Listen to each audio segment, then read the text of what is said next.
Hey everyone, this is Bisam from Gaza, and Palestine is not only Gaza. Today in the morning, the Israeli army started a military operation in Jenin city and Jenin refugee camp in the north of the West Bank. They've sent more than 1,500 Israeli soldiers, tanks, jeeps and bulldozers. Until now, since the morning, they've killed 7 people, 7 civilians. One of them was a doctor heading to the hospital. Another one was a teacher heading to the school. Another one was a student, a child heading to his school, and more civilians. We're talking also about more than 20 injuries. Most of them are in critical conditions, and one of them was a journalist covering the situation in a hospital in the city.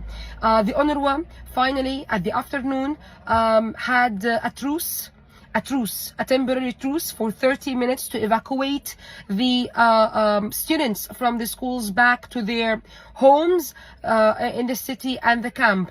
The situation is very critical. It's the first time after 2 months that the Israeli army invade Jenin city and Jenin camp. It's not only about Gaza, and don't let the Israeli army and Israel take the advantage of all eyes keeping in Gaza, because they are still committing massacres and still committing crimes in the West Bank non-stop. Since the beginning of the genocide, more than 500 people were killed. Most of them are children, are adolescents and civilians, of course, in the West Bank. Okay, more than 500 people.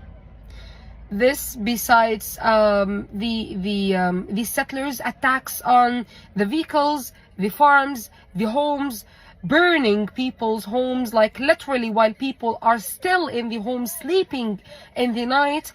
What is happening in the West Bank must seen and heard more.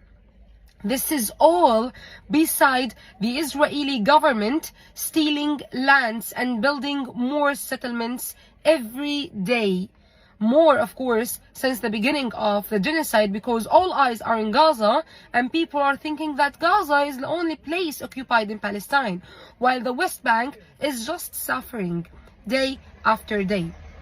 The settlements, you need to know that the settlements in the West Bank are illegal due to the international law, because due to the 1967 borders, the West Bank and Gaza Strip are to the Palestinian Authority.